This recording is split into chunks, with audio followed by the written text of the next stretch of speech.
Welcome everyone to the HB Woodlawn Energy Forum, brought to you by the class of 2017. So the goal tonight is to bring students and families together and let the students talk a little bit about what they've been studying in class and kind of have an authentic audience and present the work that they've been doing. All right, let's go, part 2. We had 4 of those houses were made by students in class and as a project, and what we did was we used different aspects of heat control, such as multiple paned windows or really thick insulated walls to keep heat in and other temperatures that would reduce the heat out.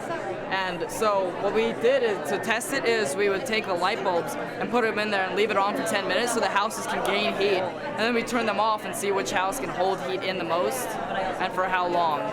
Most of the windows help because here you see like there's a double pane space between the windows, and that space is usually filled with gases to keep heat, like non-heat conducting gases to keep heat out and to prevent radiant heat to go in. And then like houses that only have one pane like really like do not do well at that, and if the pane's touched, then like conduction would the heat will travel through the glass faster than it would through air. These right here tell what temperature's inside them, and we're collecting data right now. Yeah, right now we're about 3 minutes into the test. Yeah, this is sampling twice every second, and this is a graph of what happens, what's happening. And those are all the different houses. Those are all the temperatures. This is house 5, 4, 3, 2, 1 going down. We heat up the house until minute 10, and then we cool off the houses for 15 minutes. So we started off by having the students go out into Arlington and see some of the Leeds buildings. They visited Westover and a couple other places. And then they came back and they said, okay, let's write about these experiences. And they got together in groups, put together some articles, and then those articles were kind of honed down, and ultimately that's what was presented to Eleanor Hodges for the Green Living Expo program.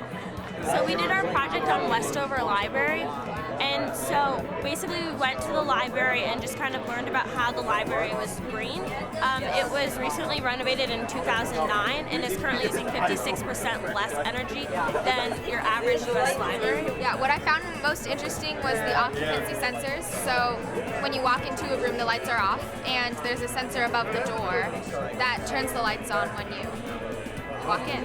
Well, so sometimes when people leave the rooms, they don't turn the lights on, and the lights are left running for a long period of time, and nobody's in the room. For English, that was the part where we had to write the paragraphs and write the mini articles for the editors to make a huge article.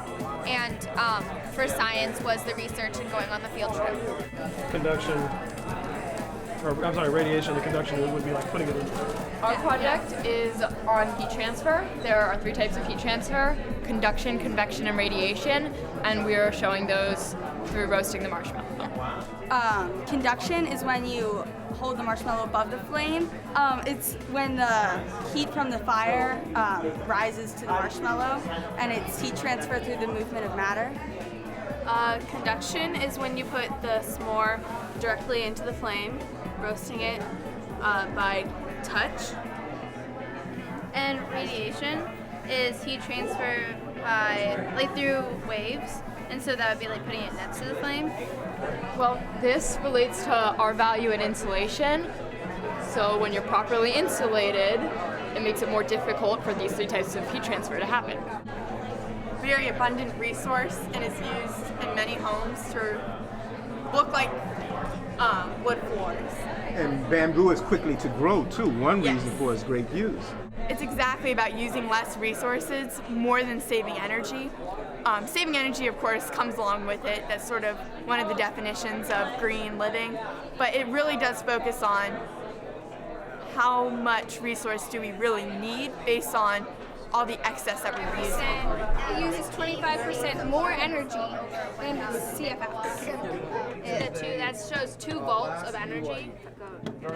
The main thing that I want students to get out of it, aside from a good understanding of the science and their writing skills, is a sense that when students work together, they can accomplish big things. And they've done something really special here. They published 7 pages in a professional program. And I think that shows, and that's clear evidence to them that when they work together, they can accomplish big things.